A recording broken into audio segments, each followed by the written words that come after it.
Hello दोस्तों, अद्भुत कहानी संग्रह में आपका स्वागत है। आज की हमारी कहानी है सहारा। विधवा सरोज इस आस में अपने बेटे बहू के पास रहने चली आई कि उसका शेष जीवन बच्चों के साथ खुशी खुशी बीत जाएगा। आखिर पति के बिना कितना समय अकेली रहती वो। पति के जिस मकान में वो रह रही थी वो भी बेटे के कहने से बेच दिया। बेटे बहू ने अपने घर में सरोज को एक कमरा दे दिया रहने के लिए।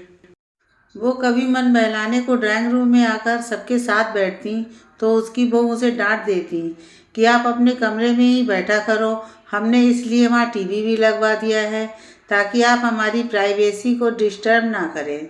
बेचारी कुछ नहीं बोलती और चुपचाप अपने कमरे में जाकर बैठ जाती। पोता पोती भी उसके पास आकर नहीं बैठते, वो भी सारा दिन मोबाइल में लगे रहते थे। बेटा भी ऑफिस से आता तो सीधा बहू के पास जाता, उसके पास अपनी माँ के लिए समय नहीं होता। सरोज से कोई ज़्यादा बात नहीं करता, वो बेचारी दिन भर मुंह पे पट्टी बांध कर बैठी रहती। बेटा बहू कभी बाहर जाते तो उसको फूटे मुंह को भी नहीं बोलते कि माँ आप भी चलो हमारे साथ।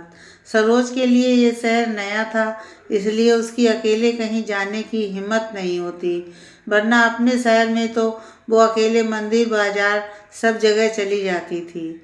अड़ोसी पड़ोसी भी अच्छे थे, उनसे बात कर लिया करती थी। यहाँ बेचारी सारा दिन एक ही कमरे में पड़ी रहती।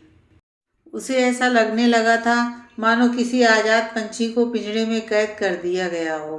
सरोज सोचती, एक बैगिन था और एक यह दिन है, कितना अंतर था दोनों में।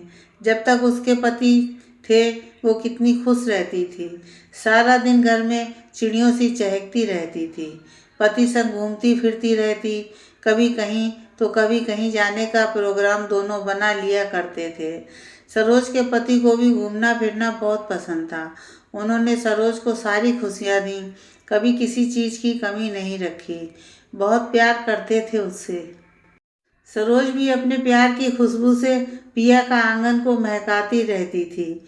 मायके में भी सरोज बड़े लाड प्यार से पली थी और भाई बहन सबकी प्यारी थी।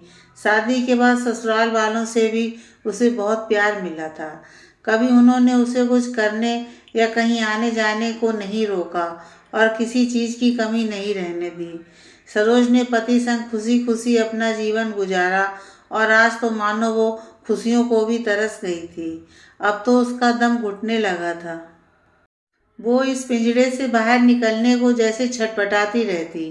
कभी कभी तो उसे लगता कि उसने अपना घर बेचा ना होता तो वो वहाँ चली जाती। सरोज अब उदास रहने लगी, जिसका असर उसके स्वास्थ्य पर भी दिखाई दे रहा था। एक दिन बहू बेटा बाहर घूमने गए थे कि सरोज की एक पुरानी सहेली ममता का फोन आया। पहले दोनों ने एक दूसरे से इतने समय से बात ना करने का गिला शिकवा किया, फिर उसके बाद हाल चाल पूछा। ममता ने जब सरोज की कहानी सुनी तो उसे बहुत दुख हुआ। वो बोली, सरोज तू मेरे पास आ जा। कैसे आ जाऊं ममता, मैं तो अकेले कहीं आ जा नहीं सकती। ठीक है, मैं तुझे लेने आ जाऊंगी, तू बस अपनी तैयारी करके रखना। ममता सरोज को लेने उसके घर पहुंच गई। सरोज तो जैसे जाने को उधार बैठी थी। उसके बेटे बहू ने भी ज़्यादा ना नुकर नहीं की और उसको सहेली के साथ जाने दिया। ममता सरोज को अपने घर ले आई। वो भी अकेली रहती थी क्योंकि उसके बच्चे विदेश में रहते थे और पति का भी कुछ वर्ष पहले देहांत हो गया था। उसे भी सहारे की ज़रूरत थी, इसलिए सरोज का साथ पाकर वो खुश थी। सरोज पिछली बातों को याद कर जब तब रोती रहती। एक दिन ममता ने उसे समझाया कि वो अपनी भावनाओं को यूं आंसुओं में ना बहाकर कागज़ पर उड़ेलना शुरू करे, क्योंकि वो जानती थी कि सरोज कॉलेज की मैगजीन के लिए कविताएं लिखती थी। सरोज ने ममता की बात मानकर पुनः लिखने की कोशिश शुरू कर दी। धीरे धीरे उसका आत्मविश्वास लौट आया। अब वो कभी कविताएं तो कभी कहानियां लिखने लगी। ममता ने उसकी रचनाओं को स्थानीय समाचार पत्र में प्रकाशित करने के लिए भेज दिया। सरोज की रचनाएं प्रकाशित होने लगी तो उसका उत्साह और बढ़ गया। वो और बेहतर लिखने लगी। अब उसे लिखने का मेहनताना भी मिलने लगा था। उसने एक लेखिका के रूप में अपनी पहचान बना ली। सबसे बड़ी बात यह थी कि वो अब आज़ाद थी। वो अब अपने लिए जीती और मेहनत करती थी। बहू बेटे उसे लेने आए तो उसने जाने से मना कर दिया, ये कहकर कि मैं अब पिंजरे में कैद होकर नहीं रह सकती। मैंने खुलकर जीना सीख लिया है। बेटा बहू खाली लौट गए। सरोज ने ममता को बहुत आभार प्रकट किया, क्योंकि उसने उसका न केवल दुख में साथ दिया बल्कि उसे आत्मनिर्भर बनकर जीना सिखाया। दोनों सहेलियां साथ साथ रह रही थीं और एक दूसरे का सहारा बनी हुई थीं।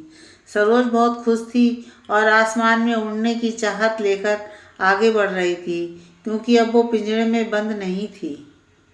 बच्चों को अपने माता पिता की खुशियों का ख्याल रखना चाहिए। उन्हें इतना प्यार व अपना साथ दें ताकि वो अपने को अकेला समझकर दूसरों में अपना सहारा न ढूंढने लगें। उन्हें यदा कदा कहीं घुमाने ले जाएं, जिससे उन्हें ये ना लगे कि वो एक पिंजरे में कैद होकर रह गए हैं। आखिर उन्होंने भी आपको बड़ा करने में कितनी तकलीफ़ें उठाई थीं।